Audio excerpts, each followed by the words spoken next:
solid foundation of self-confidence, self-worth, value, they're not going to be doubting their abilities. They're going to know what their abilities are.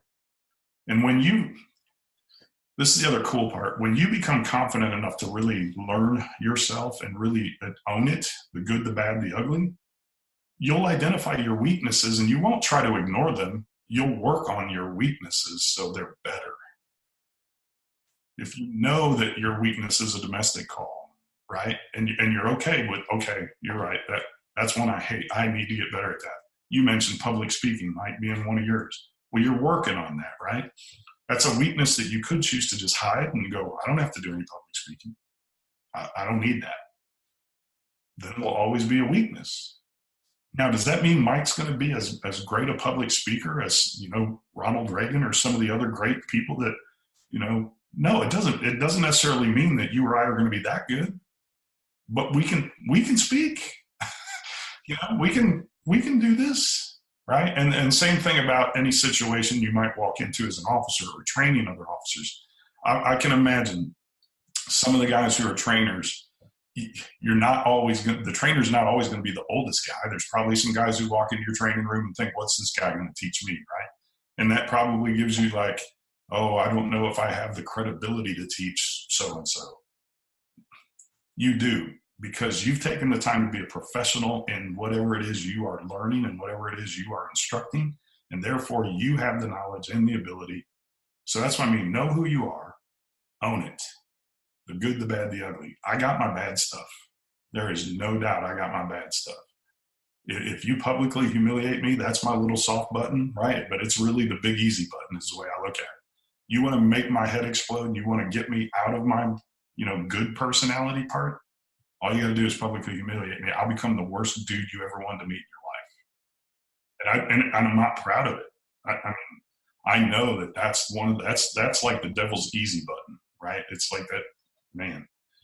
And we all have something, and everybody's different. So, we talk about that. We've been talking about that for the past year or so in our training here at the department.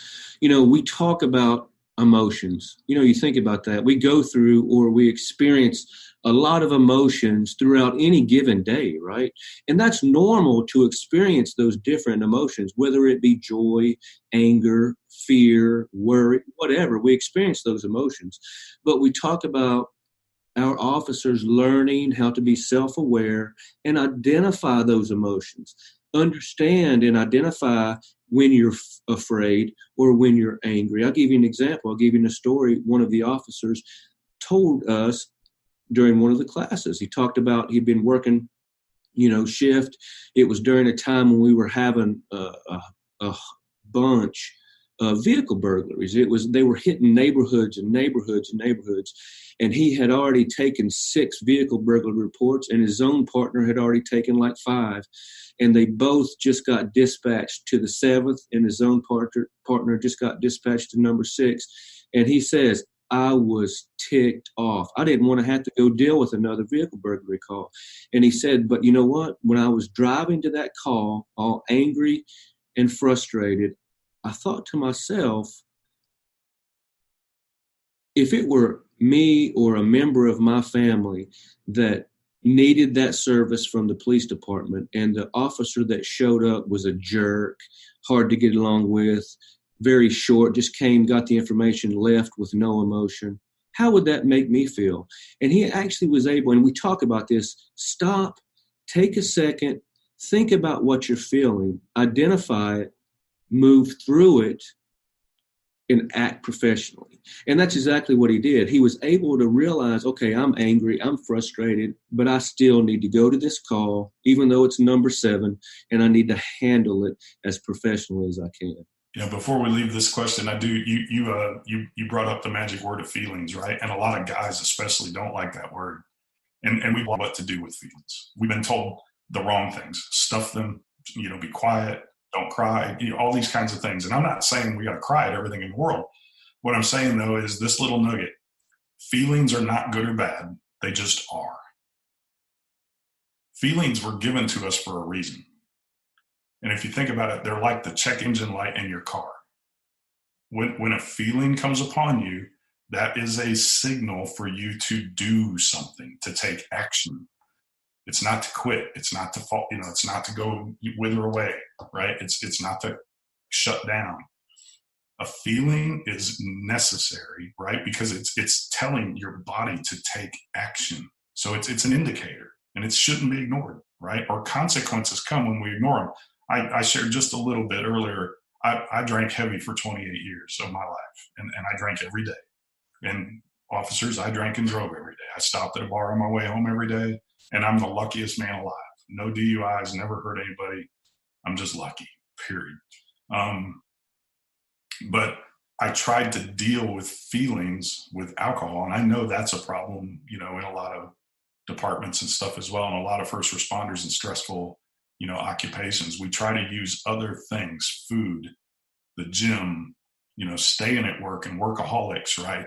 Alcohol, gambling, pornography. We could go on and on around how we try to manage our feelings, or really unresolved feelings, with these other substances or other methods, when all we really need to learn is just what you said that officer did. Recognize it, understand the healthy ways to process it and walk through it, and just come out the other side. And on the other side of that is a gift, right? There's a gift waiting for you on the other side if you will work through it in a healthy way. So, man, that's awesome. That's awesome. Because if we allow to, we know that we're going to have those emotions. We know that we're going to have those feelings. If we allow them to go uncontrolled, they're going to actually control us. Oh, they will.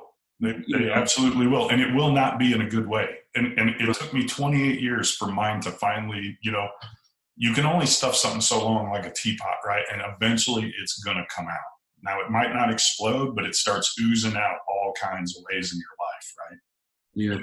It's just a matter of time. And like I said, I was just dumb lucky, right, that I got away with it as long as I did. So, man, it's amazing how easy it is to talk to you about this stuff. It's obvious that you really, really know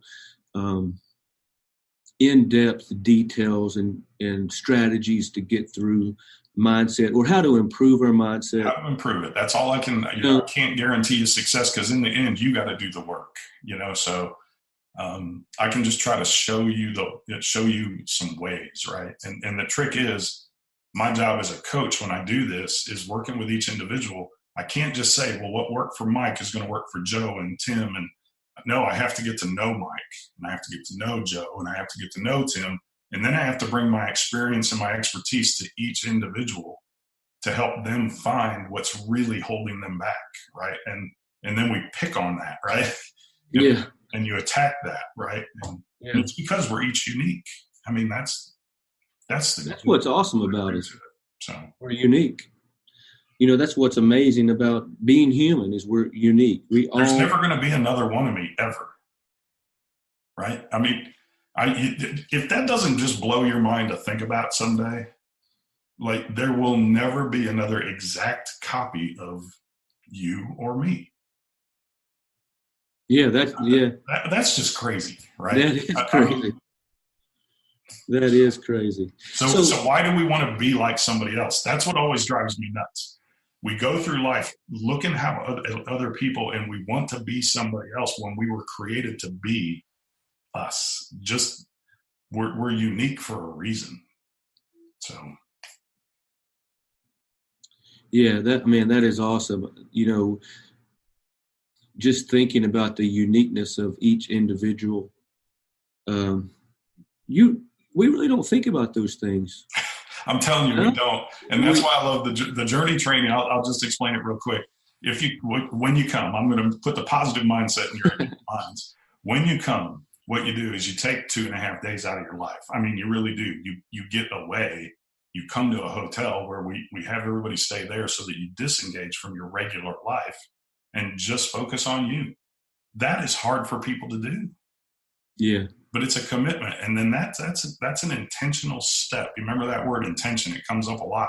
And it's critical for mindset. If you're not going to be intentional about the way that you think, you're just going to react to life. Nothing wrong with that. Most people live their entire life just reacting to whatever crap comes their way. and they make it. You know, they live a long life. They live a good life. But if you want to be unique, and if you want to be, you want to do something different and meaningful, be intentional about who you are. Be intentional about what you're doing and what you're thinking. Wow, I love that. I love that. So if there was a magic reset button for you as it relates to mindset, what systems would you go back and put into place sooner rather than later, and why? Man, I'm telling you, this one's personal for me, but I hope it resonates with everybody, because I was trying to keep it in relationship to mindset, and then the words you used. What system would you go back and put into place sooner rather than later? And I'm just going to put it in one word: counseling. I used to have such a prejudice towards counseling and behavioral health because of the military, right? And because of the way I grew up. My dad was one of those guys where men fight their own fights, men don't cry. And again, counseling isn't about crying. That's not what this is about. Guys, we got to get past this fear of our feelings and understand how much more powerful we can be when we talk to another human being. All right. Not only for ourselves, but for the other person, right? Life is lived through the relationships that we have. If we were supposed to be alone, there would have only been one of us ever. That's it. So we're not supposed to be alone. And we're supposed to do life together. And that means we're supposed to have relationships with each other. So if there was anything to help myself sooner in life and not drink for 28 years, counseling would have been the way to do it. And we got to quit being afraid of this thing, you know, and we've got to have our careers, our departments, our military services have got to stop ending people's careers because people need to talk to somebody, because that's all they need. It doesn't mean they're weak. It doesn't mean they can't do their job. They just need to get something off their chest and off their mind before they explode. You know, that, man, I tell you, there is such a culture in law enforcement that goes against that. Oh. Actually opening up and telling our brothers and sisters that we need to get something off our chest, or we need to talk. You and I, you know, we've known each other for a couple of years now. And, you know, it's funny, I was thinking about it during this discussion. You know, we've been through a lot of things together over the last couple of years. We've witnessed each other go through some pretty powerful and stressful things in our lives over the last couple of years. And I will say that counseling, even though, you know, it wasn't professional counseling, but our friendship has been sort of counseling for me. Also, I'll tell you, I had the same mindset when it came to counseling until this last year, until my daughter went through what she went through. Exactly. I can tell you from experience that counseling is powerful, and if it's done and used correctly, it can make a huge transformation in your life. You just made a good perspective shift on it, though, and that's an important thing, because I did take it really personally for me, right, in answering this question on what system would I have rebooted or put in place, right? Or the other thing that could have happened, you know, because my first event in life happened at age 12, so that's how far back it went. Mm-hmm. But what you said there, right there, guys, we don't necessarily have to go to professional counselors, but counseling means two brothers, right, coming together. And and I know there's sisters in law enforcement too, but I want to make a point really, really clear so that we don't get into trouble in relationships. Men, you should have a best male friend, right? Men with men, women with women. Intimacy between a man and a woman who are not man and wife is never a good thing, especially if either of the other partners is already married. Don't go down that path. If you're a guy, find that guy.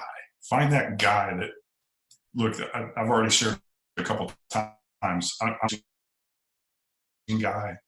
Iron sharpens iron, right? And that's two men coming together, bearing their souls, telling each other what's going on. The one guy holds up the other guy when the other guy can't stand, right? And then vice versa. Mike just mentioned it. He and I both have been through a lot of stuff in this last couple of